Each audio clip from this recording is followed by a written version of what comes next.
Ladies and gentlemen, This is Gamertag Radio. All right, welcome to Gamertag Radio. This is your host, Danny Pena, and joining me here, the best cooker in town, we have Khalif Adams from Spawn on Me. What's up, Ka? Oh my God, I'm so happy to be here with you. Happy to be rocking again on GTR with, of course, Hall of Famer in the podcasting space, Danny Pena. And really happy that Paris isn't here. This makes this even better. Right? This is fantastic. It feels fresh. It feels quiet. Oh, it feels safe. It feels very safe. Cameras work, and they're not all blurry and stuff. Like it's great. Yeah. It's not a lot of like dissing each other. It's just gonna be talking about games. We're nice people, man. No anger on this podcast. It's going to be great. Anger. Thank you, man. So for this episode, we're going to be talking about Assassin's Creed Shadows. Now, there's going to be people asking, how long we've been playing the game. A lot of people have different hours. The game is very long. I'm just throwing it out there. It's very, very long. I am not 100% yet. I'm like, not completely done. I think I only have from like the main story 2 enemies left. There's one that's about to finish that one, and then there's only gonna be one, and that's it. And after that, that's like I have like a lot of side quests available that I haven't completed yet. But it's addicting. I don't know what it is. Like I just been playing it nonstop from my side, but I started playing it through NVIDIA GeForce Now. I will definitely talk about my experience on that in a few minutes. But and then I have also a code from Ubisoft through Ubisoft Connect. So I've been playing it through there too now. Now for you, Ka, are you playing it on PC, console? Did you also start it early playing GeForce Now or what?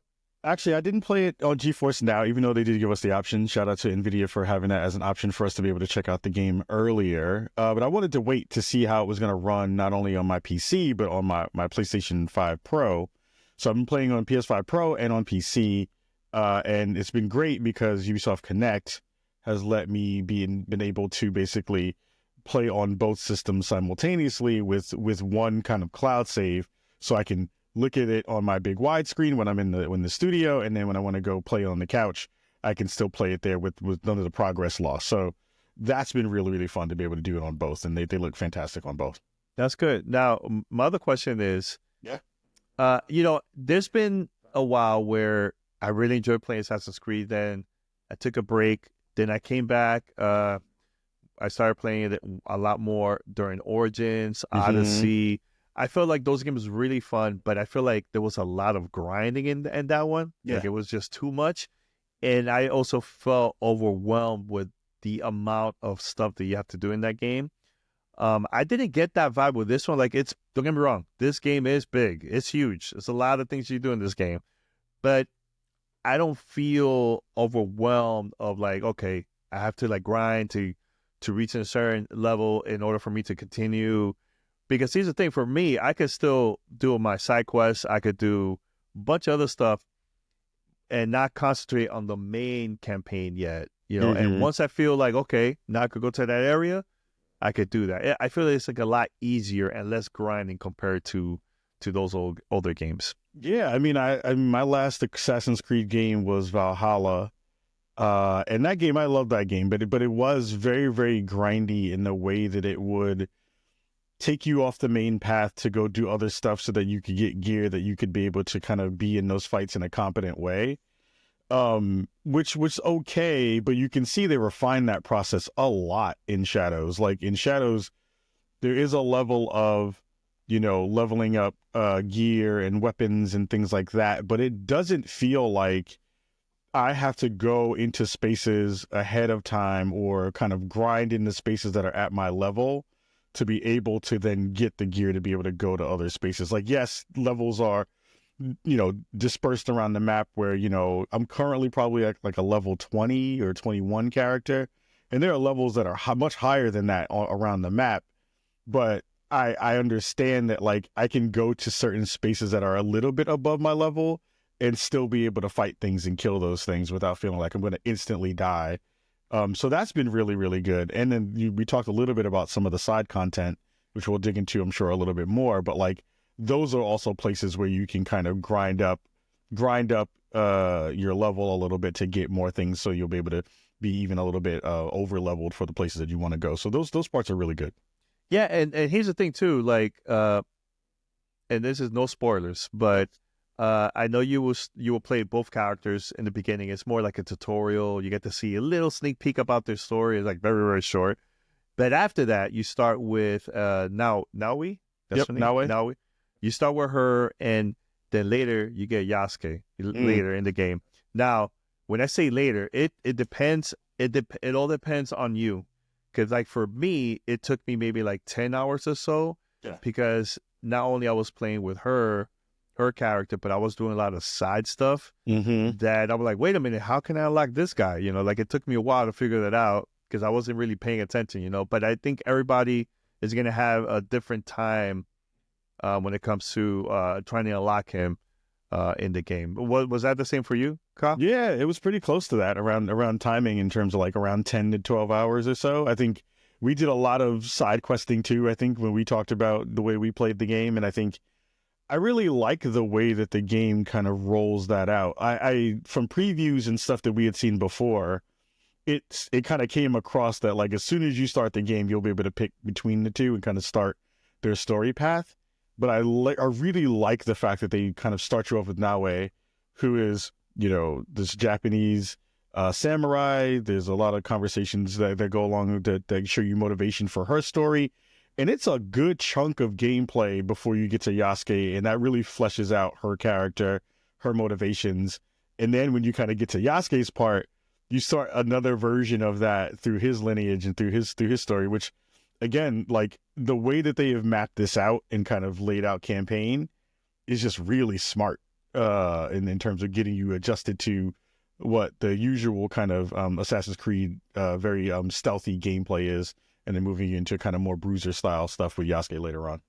Yeah, I just love that the more you play, because this mission is also solo missions just on them, right? Like about that character. The more you do that, the more you unlock their story. You get to understand more about them as a person, their history and everything. And it's really, really cool to do that. Plus, there's other people that you're going to get to meet in the game where you also have a connection, a story between you two, and you get to learn more on that too. So I really enjoy the story. Like I've been having a good time learning more about the characters, learning more about the area, and I just love the music, the vibe. You know, like for me, I started playing it on through NVIDIA GeForce Now, and I'm not gonna lie, I was like, oh, it's cloud gaming. How's that gonna work, right? And honestly, it looked pretty good. Like I was playing it on my PC, on my ultra wide screen. It's not fully ultra wide, but it's good enough. And then I will switch and I'll play it on my TV, on my Samsung TV. Just connect my controller to the app, to the TV. And bro, I was playing it. It felt like I was just playing straight from the console. I was doing that for hours. I think the majority of the time, I was playing through GeForce Now. And then when I got the code, like 2 weeks later or something like that, I started playing on my PC. But I still switch. Like sometimes I don't feel like playing on my computer. I'll still play on my TV. Yeah. Flawless. I can still continue the game. No issues at all. There was only one bug that I just experienced maybe a couple of days ago, and it was through the PC. And this is like one of those side quests. I think I had to meet up with a dog. There was like a dog that got hurt, and he was taking me to his owner or something like that, and had an option to do something. Now I'm not gonna say what it is. That the owner escaped and disappeared, and I don't know what to do. Like I feel like it's like the game got stuck in that mission for that quest. Yeah. So I was like, you know what? It's not a main story. I could continue to do something else, and I kept it moving. So I'm gonna try to see. I'm gonna go back to that quest to see if I could finish it. But that was the only bug that I experienced in the whole game. The game so far has been flawless. Like zero bugs in my opinion. Has it been the same for you? I've had no bugs at all. Like it's been flawless from start to where I'm at now. Because usually there are weird things that happen. Like, you know, sometimes you'll get stuck in geometry, you know, because you're climbing stuff and things maybe not necessarily have space. Like I've been stuck in walls or in between spaces in other games. I've had that. I think I had that in Valhalla, especially in there. in this game that is so big and so vast and so expansive in terms of the world, I've had no bugs at all. No visual stuff, no issues with saves, no issues with the way that the kind of characters move. You know, AI is a little bit wonky here and there from time to time, but I think that's a thing that I have an expectation for big games like this. But outside of that, this game is run super, super well on both. Like, my PC is really, really good. I have a really beefy PC, so I was worried that maybe it may not necessarily translate to the PS5 Pro, which does have PS5 Pro enhancements to it, and that game runs really, really well on that too. Because I'm playing that on I was playing on the balanced mode for a bit because I was like, I want to see how pretty this game is going to look. So you get the 40 frames per second, and you get the more ray tracing on it. But I actually switched the other night to quality, which is the highest res, a little bit lower on the frames per second. I probably dropped you down specifically to 30, and I have no issues with it. It still feels really, really good. So, yeah, the team optimized this really, really well across the board so far. So what in the beginning, when we heard about this game, there was like a lot of controversy and all this stupid nonsense that we see online. How do you feel about like the story overall? Like, now that you finally got to get like some hands on and now learning more about Naoe and Yasuke, while you're playing this game, like, did it change your mind overall about anything about that type of conversation that we've been seeing online, or it's like, to me it's always been the story has been very, very interesting to me. I think the voice acting has been really, really good too for both characters and other characters too that you get to meet in the game. But I think that the team did a phenomenal job with this, man, with this Assassin's Creed. Like, you could tell they really took their time, because usually when we play a game, this is either buggy or there's something that we get to see in those type of games, I think the controversies that we saw, the thing that winds up happening most often is you have a really vocal minority of folks who have no access to the game. They haven't played it. They haven't been in previews. They haven't been in any of the stuff where you would be able to vet the things that they're saying and be able to say, oh, if I have this gripe with a thing that I've seen, I'm now playing it and can confirm that any of those things are in there. That was already discredited in the first initial meetings of Yasuke in the game for me. So, like, all of the potential, suppose I'm air quoting for folks who are listening in audio form, controversies that we saw, none of those things had any value, and none of those things had any merit to begin with. And now playing it even more so shows that all of those people don't know what they're talking about, which was great, right? Because, I think what I was really excited about as seeing this, historic Black character, or, again, Ubisoft games, they build this historic fiction that they literally put on the beginning of the game and tell you it's this historic fiction that they are building around these characters. Really was an intriguing one, because Yasuke is a character that we've seen in multiple games. We've seen that character in multiple pieces of media. And as a person who, has been taught throughout the history of, Black folks in the world, that we are only really confined to ideas around the slavery and what happened here in America, and what was the things that brought us to Africa and moved us from Africa to the other parts of the world. You're always looking for other cultural touchstones that really talk to our experiences in history, because history always gets kind of stripped away from us. So it was dope to be able to see a Naoe come into this character and be fully fleshed out, have motivations that you care about, and have those stories intertwined with Yasuke's, because in the beginning, this is not a spoiler, but I think this is an important thing to talk about, is like, initially those characters aren't friends.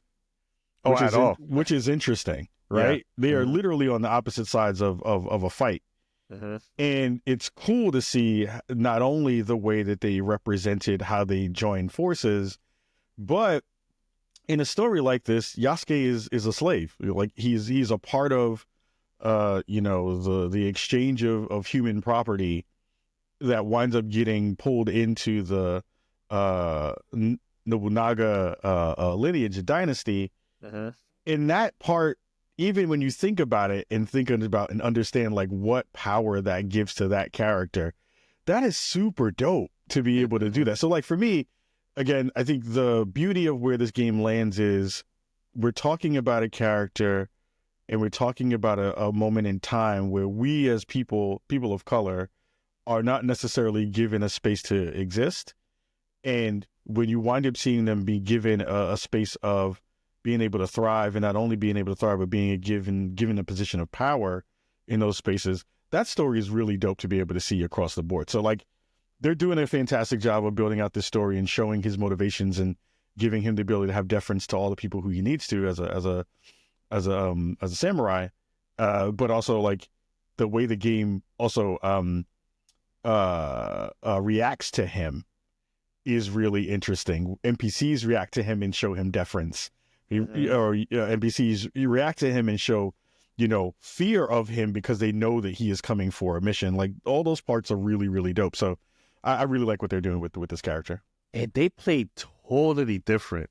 Totally different. And I'm so curious to know, like, how is like your gameplay style. Like, for me, I love playing Naoe, right? Like, if I want to go to an area and hide and attack enemies, from behind out of nowhere, love getting her, right? But if I'm just going in gun blazing and I'm like, look, I'm just going to start attacking people, I know people are going to get killed with Yasuke right away.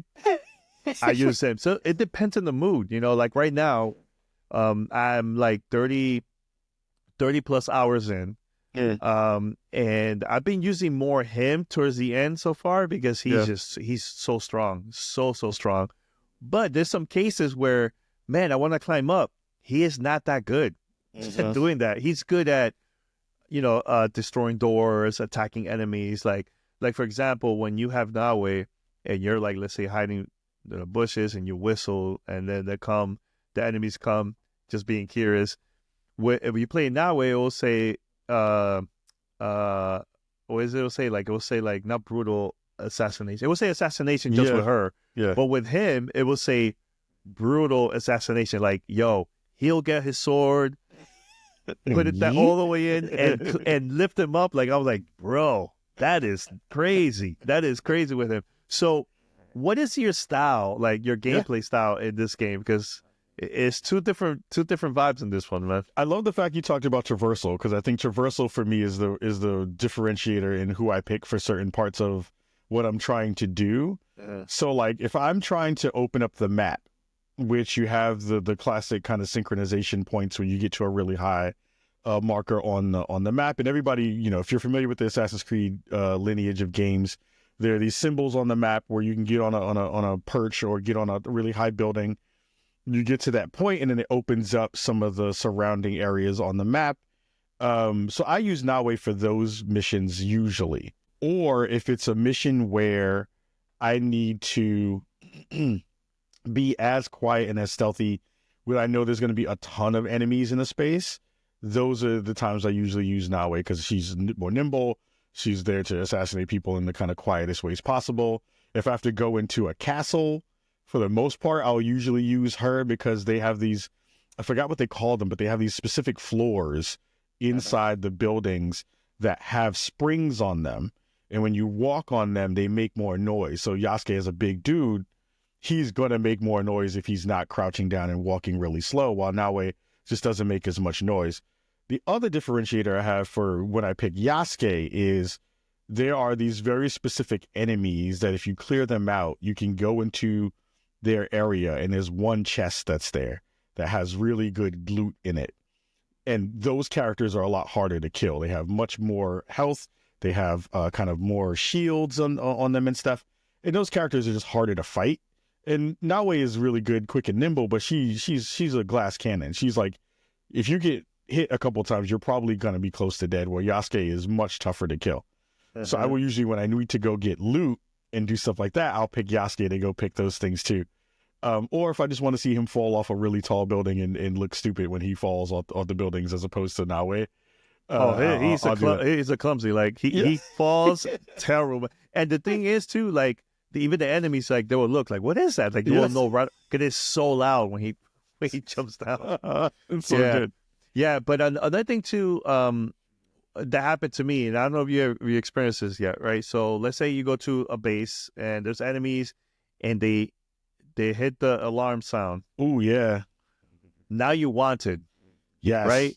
And here's the thing: you could escape, but you're wanted everywhere. Like they're looking for you everywhere, and the only thing that you could do, so it could be less chaotic, either switch to a different character that is now wanted, or wait until the new season comes on.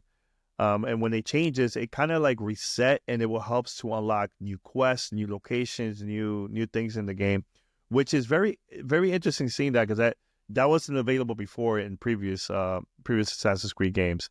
So I really like that. Not only the unwanted part, but more of the season changes. Like that, to me, is a game changer for Assassin's Creed series, because it's not only unlocking new areas, new missions, new stuff, but also the environment, the people, the way how you're going to be going to certain areas. It might be raining, it might be snowing, like everything just changes because of that. So how was your experience seeing that, or the wanted part of the game? I had my first wanted moment probably a day ago. I kind of bum rushed through with Yasuke, and they have these towers with these bells on it, and a character, like in some other games like Far Cry used to do this a lot, where you'd have a character kind of run up and like sound the alarm for everybody else to come through. And then you get these really hard characters that come in after you got to wanted level, where you have these like guardians who are in these spaces that are even tougher than the other characters I was previously talking about. And I thought it was going to be like one or two. It's like 5 or 6 that roll up on you. It's a bunch of dudes that roll up on you, like, and those cats is tough. So that was an interesting change of pace to be able to do that. I did not like that at all when it happened. I was like, yo, I don't know what to do. But I adore the season changes stuff. Like, and I'm sure we're probably going to talk about this at some point, but like just the visuals of this game and the world that they've built with feudal Japan. I know a lot of people have been excited about going to this setting. I don't think they're ready to understand how beautiful Ubisoft has made this world. And the seasons ramp that up in a visual way that I didn't expect. Like, there was a moment when I was going to a castle to go do a quest. And, they talk about it in small bits and pieces throughout the game and then kind of the tutorial stuff that pops up. But, like, I was in one part of the world and it was rainy, and the rain kind of muffled the sound of me walking through some spaces where enemies would usually be able to hear me. And I actually had a different way of kind of playing at night. Characters don't see you as well, which is great to be able to do that. So like their cones of vision are a little bit slower to detect you. But one of the coolest things I saw was when I got to winter and I went to that castle, and it had a really small it had like a small moat around it, like a small lake around it. And that water was frozen in the winter parts of the map. So I'd run thinking, oh, well, this is like any other game where it just is, oh, they just put ice here and that's whatever. But like you actually run and slip when you, like, they have a slipping animation when you run and do that stuff. And when you're running through snow, the snow is chunky and it slows you down, so that your normal when you run really fast is much faster because you're running on land. But when you run through snow, it's much slower to kind of indicate that you're actually running through actual snow. It's so good. It's so good. It's really, really good. And you know what you just reminded me of too? Because I was playing with Yasuke and I was on top of the house, like some house in some town, I think it was. And I noticed it was like a rope. I'm like, oh, easy. I could just walk through this rope and go to the house. Yeah. With Yasuke, it will break and he will fall. Yes. He's so heavy. But here's the thing, like, he's slow, but when he hits the enemy, bro, the damage on that one alone. See, like Naoe, I really like her a lot. She's very, very fast. Yes, it takes some time to like get some big damage from against an enemy or a boss or whoever. But bro, she is very, very fast when it comes to like running, easy to escape. Even with the horse is a lot better with her too, because the horse it runs a little bit faster than compared to Yasuke. But yeah, I I really enjoyed doing that, man, a lot with Naoe. I think the thing I appreciate about her is the way they've animated her is like, and I'm still finding new weapons. I think you have like maybe like 5 or 6 weapons between each of the different characters. So like, I've been using a very small short sword called a tanto to use with Naoe, and she's smooth with it. Like, she's dope. She'll walk up on somebody, be like, yeah. Yeah. And then he just died. Or she rolls up on somebody, runs up like, bah, and then just roll through. I'm sorry, I'm using bad if you're listening sound to effects. Sound effects. If you're listening to audio, you're like, what the hell did he just do? So I'm like swiping across the screen. Yeah. But like these really, like the way that they use her to showcase her ability to be nimble and quick is such a really nice change between the two. So it does feel really, really different when you get into some of those fights. And I think that this really pulls together just like how good the animations have been and how the ways that they are thinking about the combat really comes across in a smart way. Okay, here's an honest opinion. When you're playing Yasuke and that music pops up when you're fighting enemies, what are your thoughts on that? Like, compare it, like, for me, I don't have an issue with it. I'm like, oh, that sounds dope. But I know there's going to be people saying, wait a minute, hold on. Like, so... You got to describe the music though a little bit. Okay, it's very martial arts, but with like a hip hop sound. Yeah. It sounds like if you were to, and I don't want people to be like over upset about this, because I feel like there are going to be the people who are like, yo, they just tried to, because he black, they just tried to do like the extra. What's going on here? Yeah. Why are you trying to make this like extra black because he just did this thing? I think it fits in the way that the world works. And to be fair, I think it only happened early on when you are first kind of introduced to him. I don't think I've heard it again. And tell me if I'm wrong, but I don't think I've heard it again during just normal gameplay. I think I only heard it in that one section when you first see him for the first time. Either way, I love the fact that they are going for it in that way. Like, yes, does it feel stereotypical? A little bit, if I'm being completely honest. But it's not in the same way that, I think people who think of the way you mash up genre and the way you mash up culture would think that this is like an offending thing to either one, right? It is cool to see them kind of play on that. And it doesn't sound corny. That's the thing. Like, if it doesn't sound corny at all. No. If it sounded corny, then it would be even worse. It would be like really bad. It would be like actually terrible. But when I listened to it, I was like, yo, this is dope. Like, this is a cool way to kind of mash up these kind of genres and cultures in a way that feels dope. Like, I actually kind of want a little more of it when I'm going into like a big fight. That would be cool, right? Because Naoe has it, I think, as well in their own version. I can't remember, but I know there's that type of music pops up when it's like a big boss battle. Like, it's not just a regular character, but it pops up a lot. Once you get to see the higher boss battles and everything. So yeah. But yeah, Naoe, does it pop up with her? I don't remember now. She has a very traditional Japanese music sounding soundtrack for her fights. I think it's very traditional in her way. So it depends on who you play. Okay, all right. There's no 808s in her version of it. 808s. 808s. Yeah, man. Overall, bro, I really enjoyed Assassin's Creed. Like, yo, I have 30 plus hours. I'm playing this nonstop. Just having a good time overall, man. Like, I don't know what else to say. Like, it's gonna be. I know people are gonna say, "Oh, it's just an Assassin's Creed game," but I think there's some good stuff in here that is different than the previous Assassin's Creed games. So I'm okay with it. The seasons is top notch. Just love the characters here where you switch, and 2 different gameplay styles between the two. One is slower but stronger. The other one is very faster. So it all depends. I really enjoy the story. Voice acting is top notch. I think Ubisoft did a pretty good job. And the best of all, bro, barely any bugs, which is hard to do. That's why when we heard that the game got delayed, hey, let them cook. That's what I say. Let them cook as much as they can to make the game more polished and good, man. So, it's been a very long time.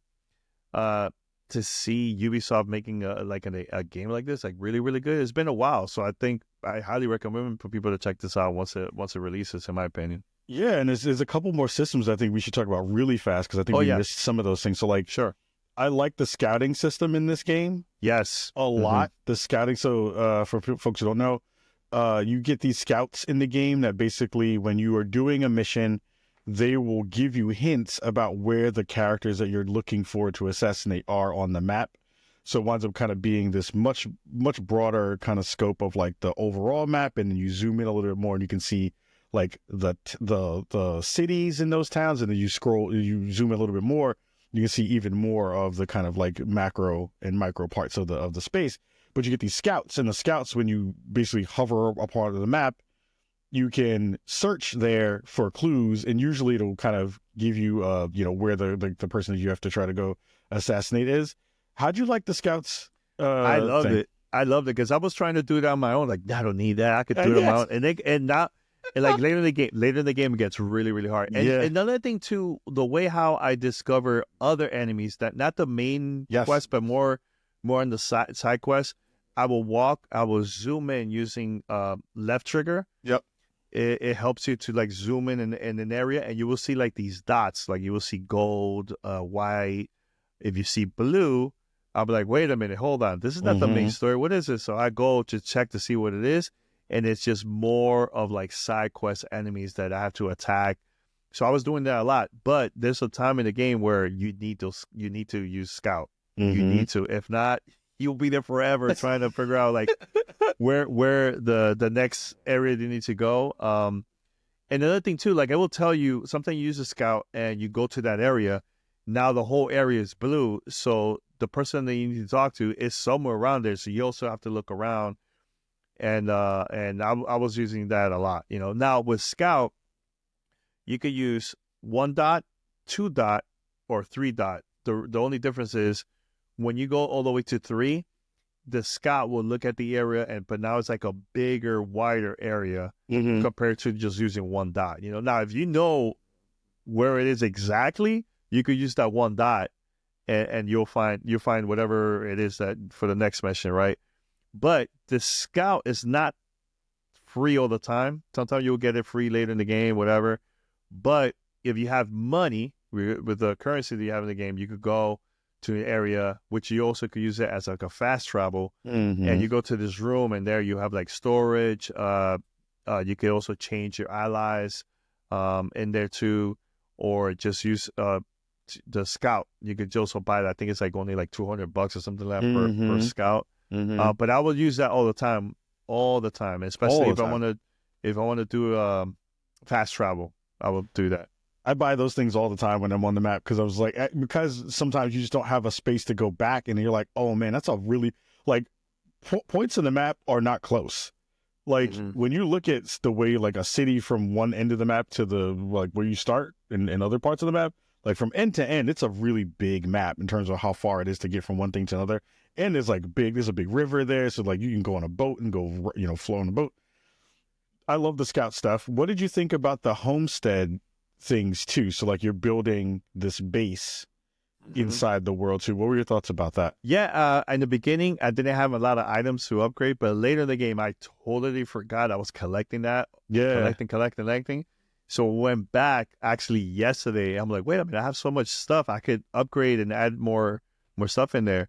Bro, it's good because you could go in there and get, I think, practice, get some better weapons and all that stuff in there too. Yeah, I was doing that a lot. There was like a whole time like I was just collecting items that I could use to upgrade my house, and I wasn't doing that at all until recently. But did you manage to get like a lot of things in there?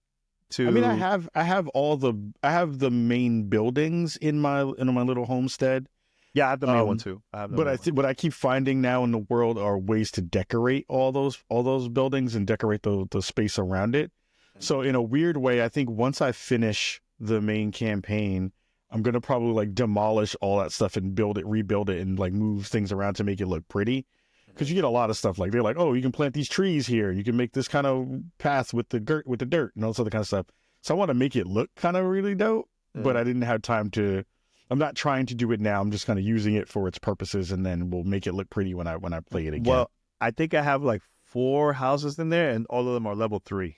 Oh wow. Yeah, I Yeah, just you haven't really really did done have a much. lot of stuff. Yeah, a lot I of haven't stuff. done like I didn't decorate or anything. I just upgraded. That's the only thing I did. Yeah, 'Cause I had so much stuff that I was collecting throughout all my missions and everything. I was like, oh, let me just do that. And yeah. I just got curious in there, So That's dope. yeah. But now I got into the point in the game where there's going to be some enemies that they're probably going to be walking around. It's not in the city. This is just a regular area, just walking around, and they see you. They're gonna go and attack you, so just be on the lookout for that. Did you mess with any of the Animus stuff? Is that the one where you have to use like D-pad, B, like? So there are, and this is not spoilers again. It's not spoilers. But this is like they have these glyphs in the world. Because again, like, and you'll see it when you begin the game of like how the Animus is incorporated into the game, which I love, and I think that's the thing that I've been wanting Assassin's Creed to go back to is like do more stuff with the Animus and like do that thing where you're like you're not, all of these things are kind of fake because you're supposed to be in this fake world that's the Matrix basically. But there are missions in there where you get this currency that works towards what is supposed to be almost like a battle pass-esque thing. I haven't used it. I haven't tried it out. Now you gotta tell me how it is. So it's go ahead. cool because there are enemies that are specific that you can fight that give you some of that currency, and then when you go into the battle pass thing, it's all cosmetic from what I can tell, but there are like different kind of more Animus looking futuristic kind of gear that you can have. So I'm doing a little bit of those to see what that gear looks like in the world, because the gear I think looks really good across Yasuke and Naoe, especially when you start to get some very special gear that is attuned to the story. But I think the going in and doing that stuff is a nice kind of side quest to be able to get some other goodies that maybe other people might not have. So when you're playing it and you want to share those pictures out or those videos out, you're like, yo, where the hell did you get that gear for that thing? And you're like, oh, you got to do these kinds of missions to get that stuff. So it's pretty dope. And it changes. I notice every time I log in, maybe like a day or so, I notice those area changes. It will go to like different areas, and I never tried it because I just didn't know what it was. So I was like, all right, let me just focus on my main campaign. They need to explain that stuff better to players, though. I don't think they did that part well. If there was any gripes that I have about the game right now, it's like that part they didn't do necessarily well. And it feels not tacked on, but it feels like, I think for the people who are the most like Ubisoft will gouge you for money or time or stuff. That's the only space that I think people would be like, oh, this is where you can see the DLC, or this is where you can see the microtransactions coming into this game and that stuff. But it's never been something that the game is forcing you to do. And it doesn't seem intrusive at all in terms of the way that it winds up being played in the game. Yeah, you're right, because I haven't even tried it out. Right. Yeah. Now, is it difficult? Or is it like easy? It was pretty easy because you kind of like go like there's 2 or 3 different versions of it. One is like kill a dude. The other one is like capture, these resources. There's some puzzle element ones where you're basically doing like puzzle pathing. So there'll be like this yellow path that you see, and you can like when you get to the end of it, there's a chest. Which I actually really like a lot because those like really get to showcase Naoe in a really good way. I wouldn't want to do those with Yasuke because from the way we talked about the way he traverses the space. But they're not hard. They're pretty easy. It's kind of a fun thing to do. You get a little bit of currency and you get some other stuff in the thing. I like them. I want to do more of them to see if it opens up something in the story that I didn't foresee. So that's the reason why I'm kind of going for those to see if there's some connection there. Man, I wish I could show you my page of like, where it says objectives and then show like, bro, my thing is like full, almost all blood, like all like red. There's a couple that is not, they're not dead, but they're not, I don't want to spoil it, but it's, you see. I'm almost at the end. I think I have like maybe 3 or 4 people left on my main assassination list. Okay. And I think I'm trying to get to them, but I'm also seeing stuff like there's a couple of weapons that Yasuke has in his arsenal that I haven't used yet or I haven't gotten yet. Oh, okay. Because I just haven't found enemies that were using it, or I haven't found a chest that had them yet. So I'm trying to get to enemies or kill people who may have them, so I can start to use them to see what they feel like. But besides that, yeah, like the assassination stuff is really smart in the way you can kill stuff. It almost sometimes feels like Hitman, where you're like, oh, if I get this person to go over here and then they walk over in this place, there's a thing over here I can do to get them there and kill them. Like some of those things are really fun. And I like that. I like that as a big fan of Hitman in some ways too. Now, Kai, anything else before we wrap it up? I'm just this is the first Assassin's Creed game that I've had and played in a while I'm really invested, not only in the story, but invested in the world itself. Like the systems that they put in this game feel really smartly tied together so that it doesn't feel like a grind and it doesn't feel like, oh, well, these characters are kind of the same versions of Assassin's Creed characters that we've already seen, even though the setting is different and the time frame is different and all that stuff. It feels like they took some time to build out this world in a really smart way. And I'm really just having fun with it, like not worrying about, like, you know how it is when we do reviews, like you have a time schedule, you have an embargo to hit, all that kind of stuff. And you usually are trying to like fast track it to get to the end of it so you can be able to do the content. I've been playing this really slow in the way that I usually don't, which is cool.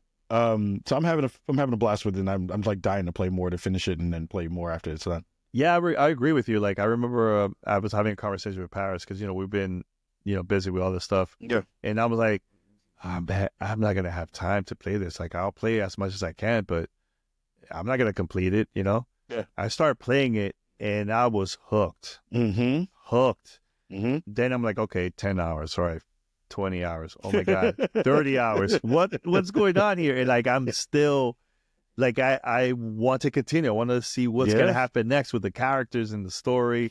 Like, the game got me hooked. So, like, it is rare for me to say, like, because I like to play games that's shorter due to, different reasons because, I'm just busy and all that. But, yeah, man, I've been having a good time with this game, man. I've been having a great, great time. Like, I know people are going to be like, you guys are just giving a good review. They give you a copy. You're like, bro, let me tell you, man.